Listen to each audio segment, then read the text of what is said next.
अमित, आपको कितना टाइम हो गया ना मुझसे दूर गए हुए।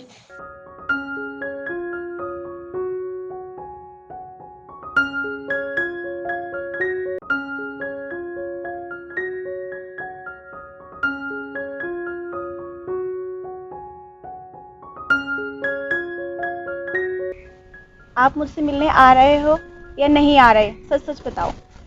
अरे यार, मैं किसी काम में फंस गया था, नहीं आ सकता। Sorry dear. जाओ, मुझे आपसे बात ही नहीं करनी है।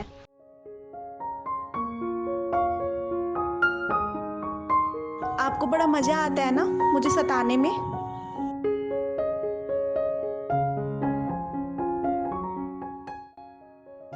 अच्छा, एक दिन मैं सच में नहीं आया तो? मैं आपकी जुदाई सहन नहीं कर सकती। अच्छा सुन, 5 साल से मेरी प्रेमिका हो, पत्नी नहीं बनना क्या? तो कब लेके जा रहे हो फौजी साहब? उठा ले जाऊं अभी?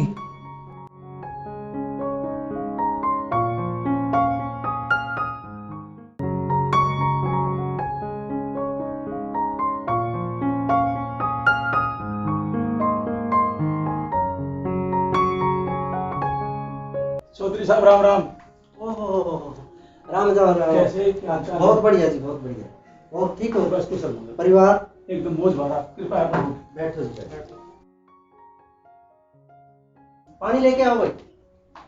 और बाल बच्चे ठीक हैं? हाँ जी, बिल्कुल, कृपा है भगवान की। लो जी, पानी लो।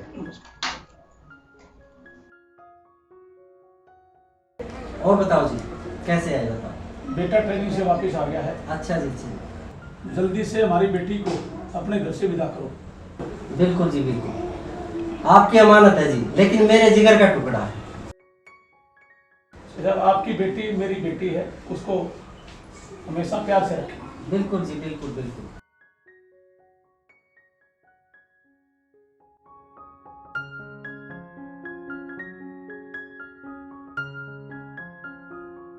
देख पारो, मेरी छुट्टी पूरी हो गई है और मुझे वापस देश की सेवा में जाना है। ये सिंदूर नहीं बल्कि सूरज की वो लालिमा है जो लाखों चेहरों पर मुस्कान बिखेरती है।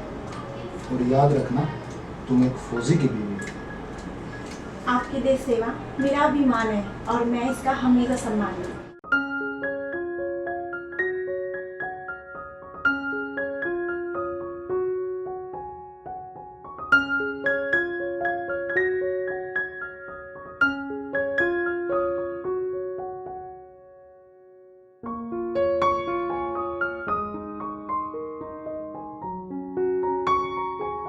हैप्पी राखी भैया। हैप्पी राखी मेरी पांडा बहन। भैया वीडियो कॉल करो ना जल्दी, आपको राखी बांधनी है। अरे अमित, सीमा में देखो दुश्मन घुस गया है, जल्दी पोजीशन लो। ठीक है मेरी पांडा बहन, शाम को फोन करता हूँ। तेरी राखी मेरे साथ है। अच्छा अच्छा ठीक है भैया। जय हिंद भैया।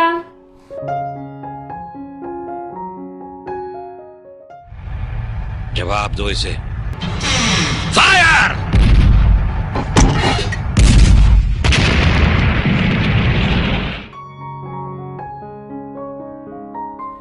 आपके बेटे ने देश के लिए शहादत दी है और हमें उस पर गर्व है।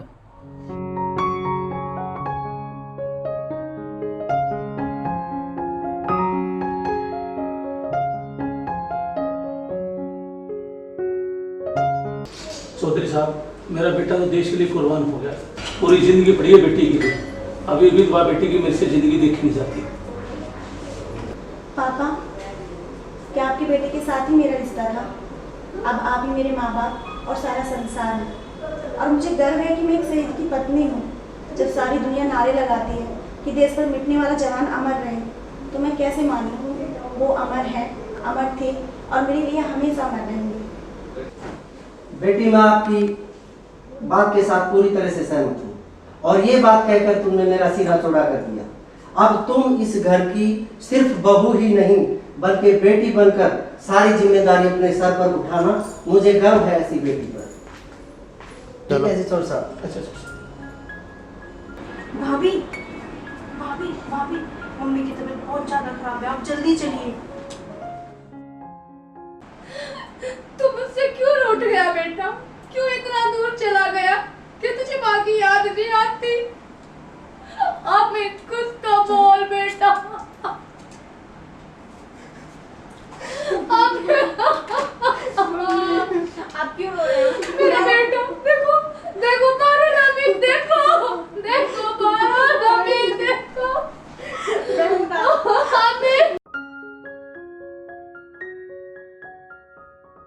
मैं किसी को बुला के लाती हूँ, पापा भी नहीं है ना घर पे। हाँ भाई मैं आ रहा हूँ यार थोड़ी देर। भैया भैया प्लीज, मेरी मम्मी की तबीयत बहुत ज़्यादा ख़राब है, आप चलिए ना गाड़ी लेके भैया। सॉरी पहली बात तो मेरे पास टाइम नहीं है और ना मेरी गाड़ी में पेट्रोल भी नहीं है। भैया पापा भी मेरे घर पे नहीं है, आप चलिए ना प्लीज़ भैया, प्लीज़ रिक्वेस्ट है आपसे। प्लीज़ मैं आपसे भैया प्लीज़ कह रहा हूँ, मेरे पास टाइम नहीं है, मैं बिजी हूँ काफ़ी यार, आप किसी और से मत ले लो प्लीज़।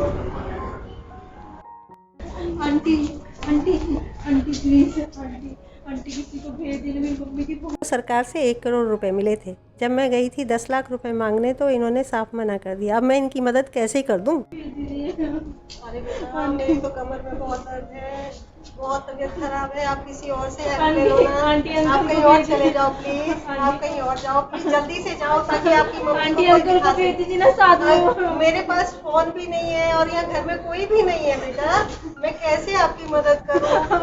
मैं कुछ नहीं कर सकती बच्चे, आप किसी के पास चले जाओ। थैंक यू बेटा, प्लीज और किसी के पास जाइए आप। घर में कोई नहीं है बच्चा, घर में कोई भी नहीं है।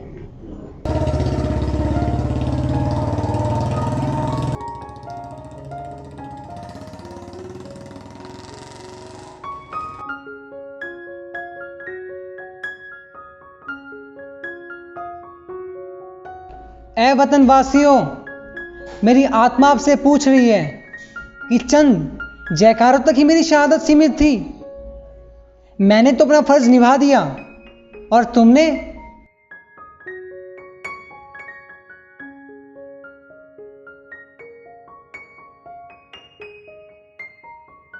और हुस्न की मलिका कैसे रोका। भैया मेरी माँ बीमार है, प्लीज हॉस्पिटल लेके चलिए ना। तुम्हें हॉस्पिटल नहीं होटल लेके चल सकते हैं। मैं एक सैनिक की पत्नी हूँ, पीठ दिखाना नहीं सीखा। मेरे पति ने सामने से गोली खाई है भारत माता के लिए, और इस बहन की इज्जत के लिए एक शहीद की बीवी तुम्हारे सामने खड़ी है। और जब तुम एक बहन की इज्जत नहीं कर सकते तो भारत माता की जयकारे लगाने का भी कोई फायदा नहीं है।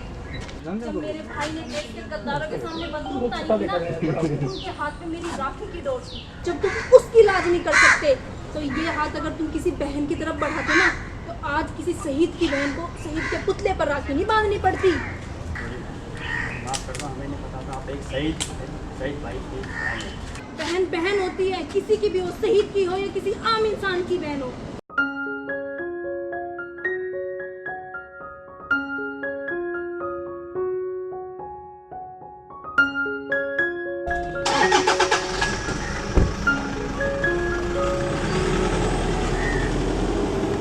उपस्थित सज्जनों और ग्रामवासियों, मैं अब अमर शहीद अमित सहरावत के परिवार को प्रार्थना करना चाहूंगा कि वो आए और 15 अगस्त के झंडा फहराने की रस्म अदा करें। तिरंगा फहराने से पहले मैं सब गांव वालों से एक बात पूछना चाहती हूँ, क्या आप लोगों को हम लोगों की याद 15 अगस्त और 26 जनवरी जैसे दिनों में ही क्यों याद आती है? बाकी के दिनों में आप लोगों का कोई फर्ज नहीं होता? होता है बेटे, होता है। आज आपने हमारी आंखें खोल दी। आज हम सब मिलकर ये वचन लेते हैं कि हर शहीद का परिवार पूरे गांव का परिवार होगा, उसका सुख दुख हम सबका सुख दुख होगा, उसका हर तीज त्योहार हम सबका त्योहार होगा। आप जरा सोचिए, जो वीर सरहद पर हम लोगों के परिवारों की सुरक्षा के लिए कुर्बानी देते हैं, क्या उन लोगों के लिए हमारा कोई फर्ज नहीं बनता? उन लोगों के लिए हमारा सबसे पहला फर्ज बनता है। जय हिंद, जय हिंद, जय हिंद, जय हिंद। भारत माता की जय, भारत माता की जय। ऐ मेरी ज़मीं अफसोस नहीं जो तेरे लिए 100 दर्द सहे, महफूज रहे तेरी आन सदा चाहे जान मेरी ये रहे ना रहे। मेरी ज़मीं महबूब मेरी, मेरी नस नस में तेरा इश्क बहे, फीका ना पड़े कभी रंग तेरा जिस्मों से निकल के खून कहे।